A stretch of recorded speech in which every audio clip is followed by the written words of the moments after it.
श्रवण पद एक ऐसा पद है जिस पद को जिनेंद्र भगवान ने भी अंगीकार किया, जिसको जनलिंग बोलते हैं।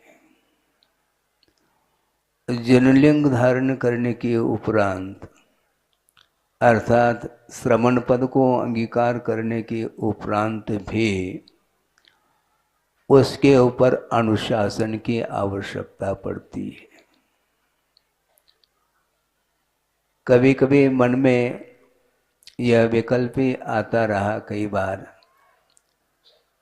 कि श्रवण पद अंगीकार करने के उपरांत भी अनुशासन की क्या आवश्यकता है। ये हम और आपके मन में स्वाभाविक रूप से विकल्प आ सकता है। यथाजात लिंग को धारण करने के उपरांत भी अनुशासन की बड़ी आवश्यकता है, क्योंकि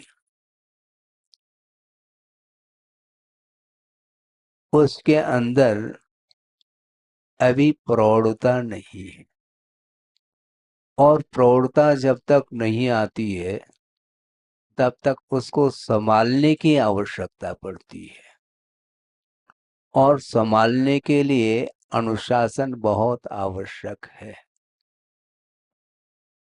आत्मानुशासन और ये शासन, इन दोनों में बड़ा अंतर है। जिसकी आत्मा अनुशासित हुई है उसके लिए कोई अनुशासन की आवश्यकता नहीं। गुरुदेव ने ये बात रखी थी प्रसंग के अनुरूप कि चतुर्थ काल में युग के आदि में वृषभनाथ हुए। उस समय की जनता बहुत सरलता को लेकर के, उसके साथ साथ भोलापन भी था। उसके बाद अजितनाथ भगवान से लेकर के पार्श्वनाथ भगवान के काल तक उस तीर्थ काल में जो जनता थी, जो साधक थे, उनकी एक अलग ही विशेषता थी। वो ये विशेषता बताई गुरुदेव ने कि उस समय सामायिक करो ऐसा कहा तो 28 मूल गुणों का वो पालन करते थे।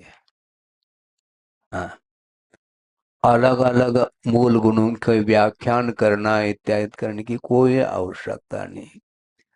सामायिक करो कहने से 28 मूल गुणों का वो निर्दोष पालन करते थे। और उसके बाद महावीर भगवान के तीर्थ काल में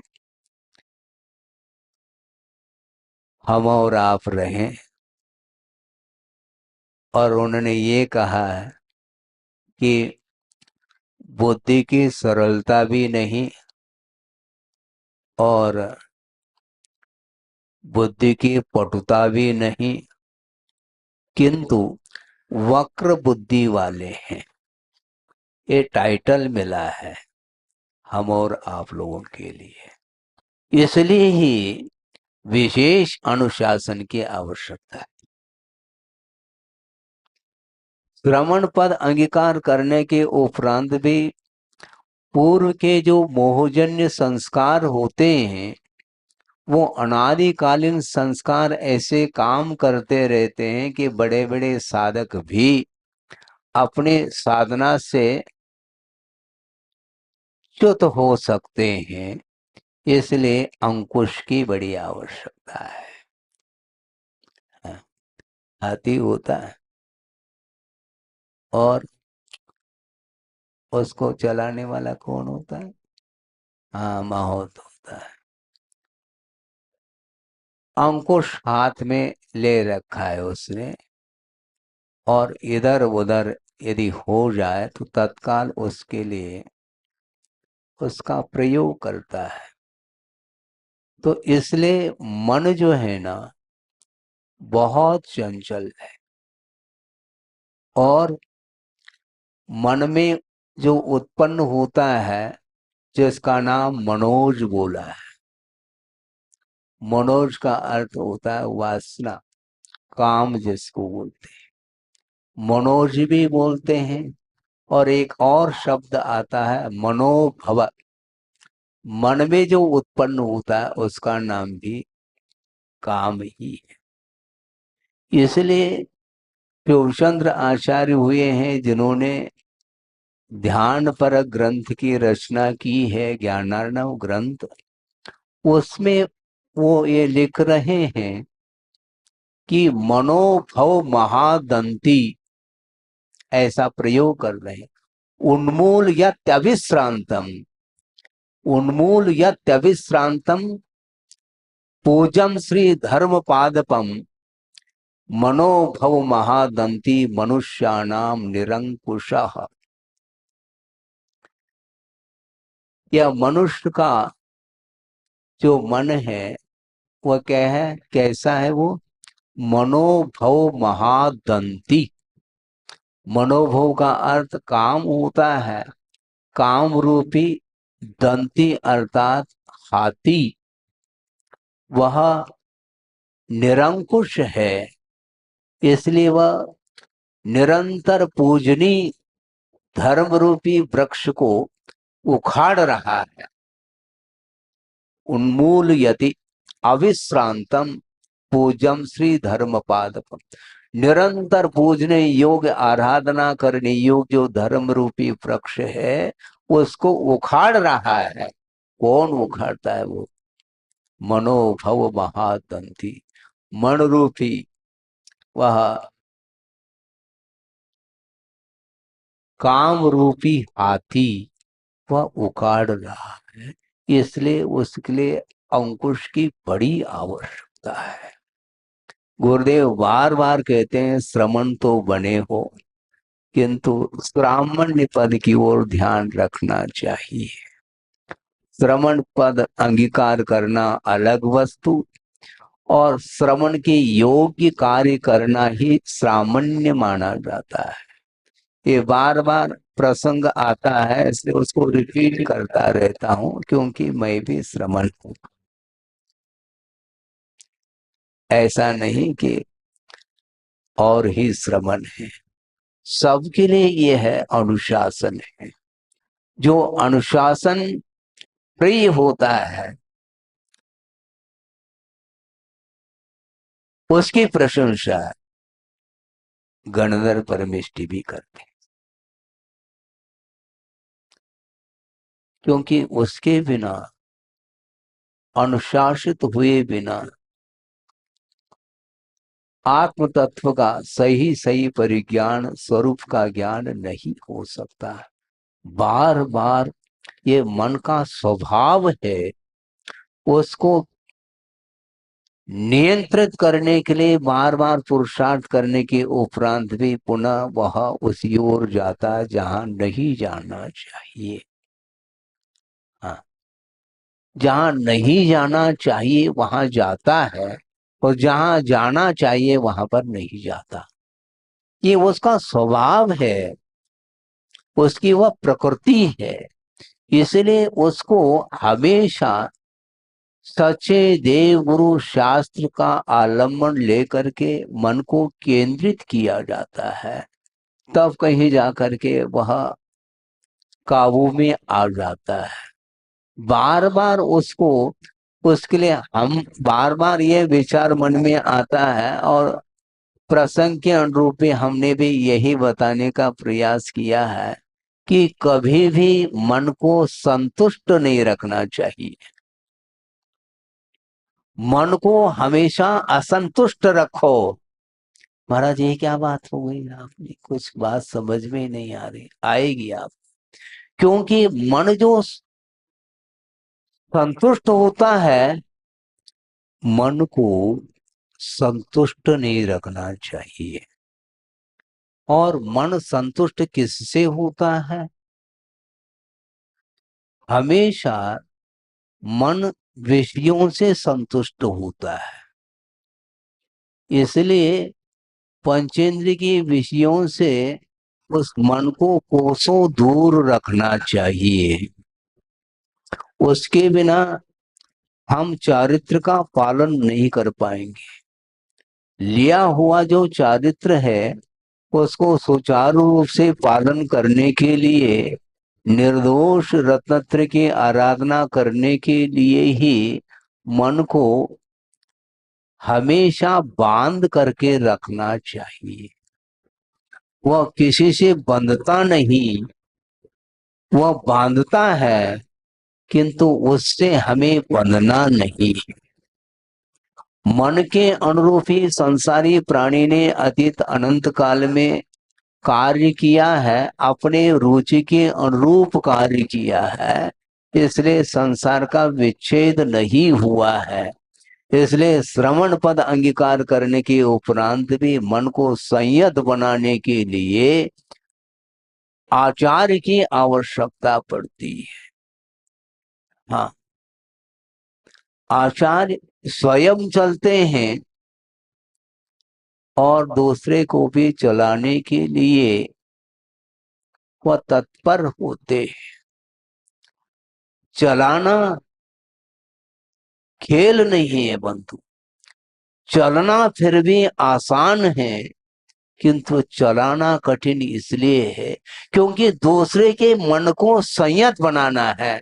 अपने मन को संयत तो फिर भी बनाया जा सकता है साधना के बल पर, किंतु दूसरे के मन को भी केंद्रित रखना, उसको संयत बनाना, और मन इधर उधर जो जा रहा है, चलायमान हो रहा है, उस मन को स्थिर करने के लिए आचार्य की बड़ी आवश्यकता होती है। इसलिए इस पंचम कलिकाल में संघ की व्यवस्था दी। संघ अर्थात परिग्रह का त्याग करने के उपरांत भी संघ में रहो, है स्वच्छंद नहीं। यदि तुम स्वतंत्रता प्राप्त करना चाहो तो स्वच्छंद प्रवृत्ति ठीक नहीं, किंतु गुरु के आदेश के अनुरूप, उनके संकेत के अनुरूप, बल्कि गुरुदेव का यहाँ तक कहना है कि गुरु को अर्थात आचार्य को आदेश देने का अवसर नहीं मिलना चाहिए शिष्य के द्वारा, ये उन्होंने कहा। आदेश देने के पहले ही वह कुशलता से अपना कार्य कर लेना चाहिए। और दूसरी बात यह भी उन्होंने बात कही कि यदि शिष्य उपदेश को भी यदि आदेश मान करके स्वीकार करता है तो आदेश देने की कोई आवश्यकता नहीं पड़ती। इतना वह विवेकशील होता है शिष्य। हाँ, क्योंकि गुरु की एक एक वचन वह प्रवचन है, और प्रवचन का अर्थ जिनवाणी हुआ करती है। आगम के अनुरूप चर्या का पालन करना और दूसरे को कराने के लिए वह तत्पर है। इसलिए उनका जीवन इसलिए धन्यतम है कि शुद्धोपयोग से केवल ज्ञान उपलब्ध होता है, किंतु शुद्धोपयोग से बाहर क्यों आते हैं? बाहर आने की भावना नहीं उनकी, किंतु शुद्धोपयोग अर्थात ध्यानात्मक जो परिणति है वह अंतर्मूर्त के लिए ही संभव है। अंतर्मूर्त के उपरांत उनको नहीं चाहते हुए भी बाहर आना पड़ेगा। प्रवृत्ति करनी पड़ेगी, समिति का आलम्बन लेना है। जब समिति का आलम्बन जब हम स्वयं अपने लिए भी ले रहे हैं तो उतने काल में दूसरे के लिए भी थोड़ा समिति का आलम्बन लेकर के उसको भी धर्म का स्वरूप समझा दिया जाए, ताकि वह भी आगे जा करके केवल ज्ञान को प्राप्त करने की क्षमता उसके अंदर भी आ सकती है। इसलिए जिस प्रकार मेरा कल्याण गुरु के शरण लेने से हुआ है, गुरु के शरण जाने से हुआ है, उसी प्रकार मुमुक्षु भव्य जीव भी अपना आत्म कल्याण करने के लिए शरण ढूंढता ढूंढता यदि आया है गुरु के चरणों में, तो उसको भी शरण ले देना चाहिए। इस प्रकार गुरुओं का आदेश है।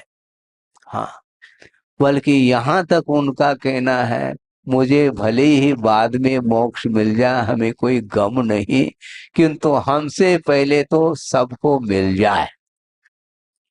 इतनी उदारता उदारता उनकी, विशाल हृदय उनका, देखो सोचो विचार करो।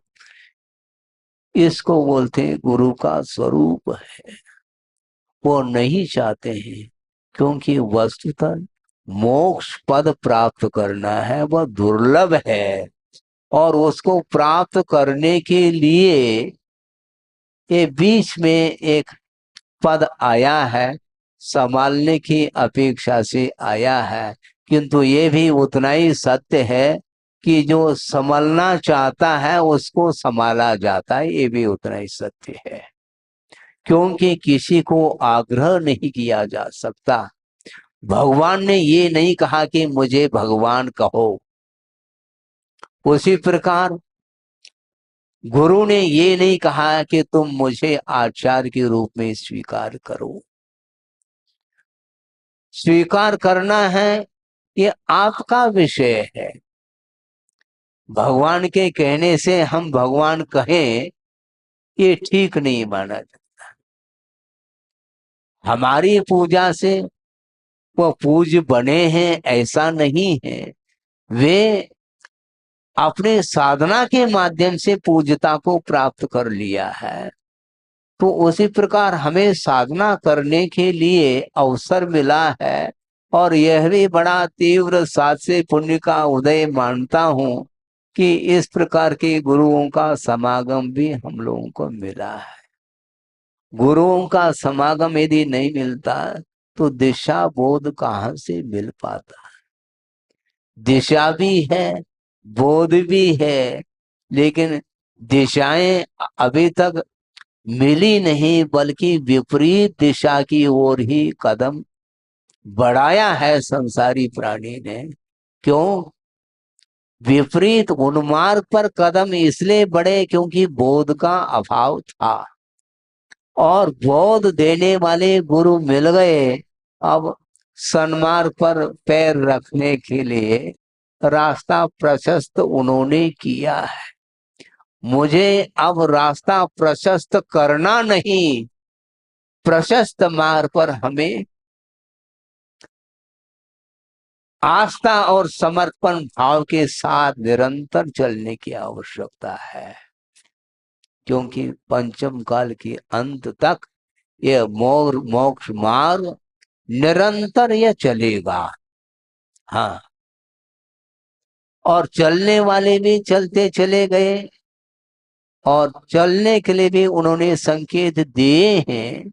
इसलिए हमें मोक्ष मार्ग के नेता नहीं बनना है, किंतु मोक्ष मार्ग पर हमें चलना है। चलने के लिए गुरुदेव ने आज्ञा दी है, और मंगलमयी आशीर्वाद उनका मिला है प्रतिपल, और मिलता ही जा रहा है। कई व्यक्तियों के मन में बार बार यह स्वाभाविक रूप से विकल्प आता है। अभी ऊपर चर्चा हो रही थी, उस समय भी यही बात आई थी कि महाराज, मार्ग प्रशस्त करने वाले प्रशस्त करके गए, अब मार्ग पर हम चलना चाहते हैं, चलाने वाले नहीं है महाराज, क्योंकि अभाव महसूस हो रहा है। बिल्कुल ठीक है, किंतु ये अभाव तो क्योंकि संयोग होता है, तो वियोग भी सिद्धांत की दृष्टि से अनिवार्य होता है। भावना किसी की नहीं, कि वियोग हो, लेकिन भावना नहीं होते हुए भी सिद्धांत को नकारा नहीं जा सकता। इसलिए गुरुदेव ने कई बार प्रसंग बनाया है कि ये सोना नहीं है, मुनि बन गए हैं, सोने के लिए नहीं, जागृत रहो। मन में भाव आता है कि महाराज आचार्य महाराज तो विद्यमान है, जागृत होने की क्या आवश्यकता है? नहीं, क्योंकि आचार्य हैं, किंतु हमेशा वो बाहर ही बाहर घूमते रहते हैं ऐसा नहीं। उनको अपना भी आत्म कल्याण करना होता है। जैसा कि अभी अक्षय सागर जी ने कहा था कि स्वयं चलते हैं और जो चलना चाहते हैं उनके लिए सहयोग प्रदान करते हैं, किंतु स्वयं को भी चलना है ना। स्वयं यदि मार्ग पर नहीं चलेंगे तो शिष्य की क्या स्थिति बनेगी? शायद क्षमा सागर जी का एक प्रसंग सामने आ रहा है, 2 मिनट में पूर्ण कर लूं कि किसी सज्जन ने कहा, क्षमा सागर जी ने उनके सामने ही कहा होगा कि महाराज आचार्य महाराज तो खड़े होकर के इन दिनों में सामाई कर रहे हैं, क्या बात है? तो क्षमा सागर जी ने सही उत्तर दिया था, गुरु खड़े होकर के सामाई कर रहे हैं, इसलिए शिष्य बैठ करके कर सकता है, और गुरु यदि बैठ करके कर ले तो शिष्य लेट करके करेगा, करेगा तो सही। इस प्रकार की स्थिति आती है। इसलिए जो बड़े होते हैं, गुरु होते हैं, उनके जितनी भी क्रियाएं हैं बहुत निर्दोष और सबको उपदेश देने योग्य उनका आचरण रहता है। एक काय स्वर्ग भी कर ले तो उसमें हम पाठ ले सकते हैं, इतनी उनकी चर्या में विशेषता रहती है। एक एक क्रियाओं को बहुत मनोयोग के साथ उसको संपन्न करते हैं, तब कहीं जाकर के उसमें निष्णांत हो पाते हैं। आचरण करना और आचरण करना ये दोनों कार्य उनके रहते हैं। इसलिए विश्व कल्याण करने की भावना जिसके अंदर है, उनका कल्याण न हो ऐसा संभव ही नहीं। हाँ, महाराज उनको ज्यादा विकल्प आते होंगे शिष्य की अपेक्षा, क्योंकि उनके सामने बहुत सारे शिष्य हैं, और जो शिष्य हैं वो तो श्रवण के रूप में है, इसलिए वह निश्चिंत होकर के अपना आचरण करता होगा। इसलिए निर्विकल्प दशा का अनुभव तो उसको ज्यादा होता होगा। कोई बाधा नहीं इसमें, यही तो चाहते हैं गुरु। गुरु ने एक बार, गुरुदेव ने ये भी कहा कि देखो तुम लोगों का सौभाग्य है मौन व्रत धारण करने के लिए, क्योंकि मुझे वह अवसर, मेरे वह जीवन में भाग्य कहाँ है कि मैं मौन रहूं। अब सोचो, आचार्य पद पर आसीन होने के बाद भी उनकी दृष्टि हमेशा साधना की ओर ही रहती थी, क्योंकि बीच में एक आलम्बन की बात है। हमेशा आलम्बन दिया नहीं जाता, जब तक प्रौढ़ता नहीं है तब तक उसके लिए आलम्बन की आवश्यकता पड़ती है। छोटा सा पौधा है, उसको समय समय पर खाद पानी आदि देने की आवश्यकता पड़ती है, किंतु जब वह पौधा वृक्ष का रूप ले लेता है तो उनका कहना है अकाल भी पड़ जाए मान लो तो भी उसके लिए पानी की कोई आवश्यकता नहीं।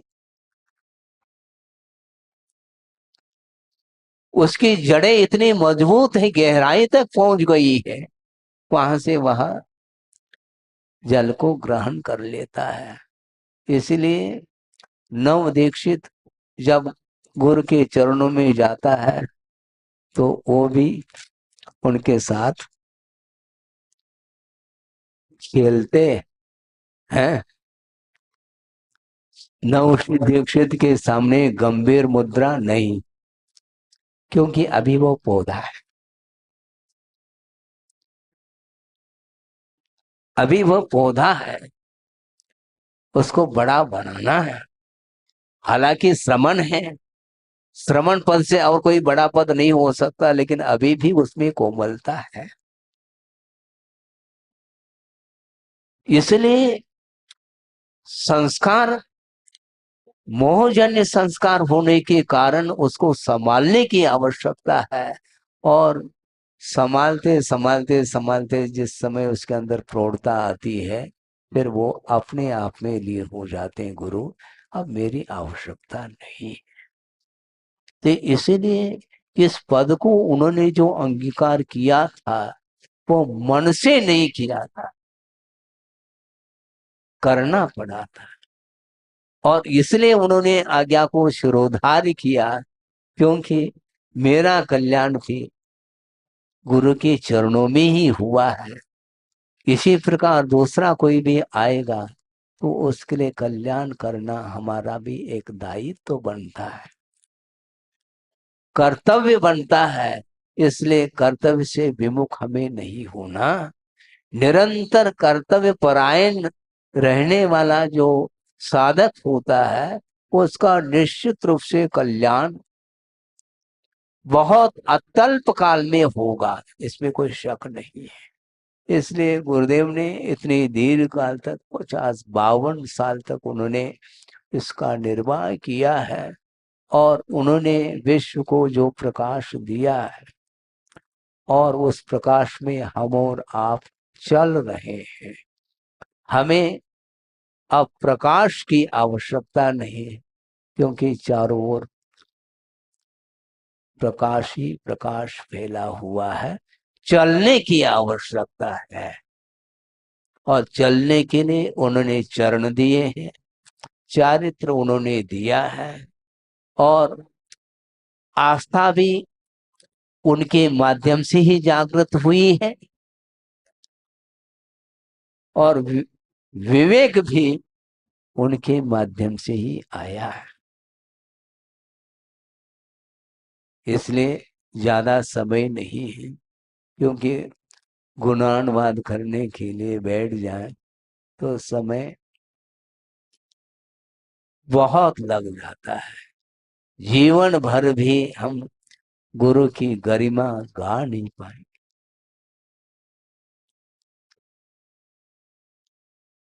वो भी साधक और अपन भी साधक है, किंतु जमीन आसमान का अंतर देखने को मिलता है। ये क्यों मिलता है? ये समर्पण का ही एकमात्र इसमें पुट है। जिसके जीवन में जितना समर्पण भाव अधिक होगा, उसका कल्याण बहुत अल्प काल में होगा। इसलिए श्रद्धान सामान्य है और समर्पण विशेष माना जाता है। और समर्पण भाव के माध्यम से निरंतर चारित्र में रत्नत्रय में प्रौढ़ता आती है, और उसके माध्यम से वह गुरु के अनुपस्थिति में भी सामने मेरे सामने उपस्थित हैं, इस प्रकार महसूस करते हुए वह अपने चारित्र का पालन निरंतर करता रहता है। परोक्ष में भी उन्हें प्रत्यक्ष का भान होने लग जाता है। इसको बोलते हैं समर्पण भाव।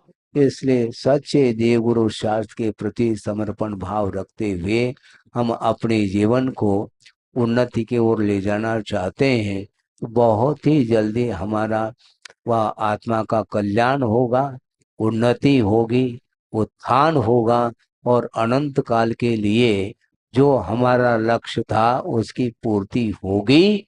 और लक्ष्य की पूर्ति होने के उपरांत फिर परतंत्रता का कोई सवाल ही नहीं। निरंतर स्वतंत्रता के साथ वह अनंत सुख का अनुभव करता रहेगा। करे इस पवित्र भावना के साथ अहिंसा धर्मो परमो धर्म की जय। बोधि समाधि परिणाम शुद्धि स्वात्मोपलब्धि शिव शोक शुद्धि चिंतामणिम चिंतित वस्तुदाने त्वावंद मानस्य ममास्तु। परम पूजा आचार्य गुरुवर श्री विद्यासागर जी मुनि महाराज की।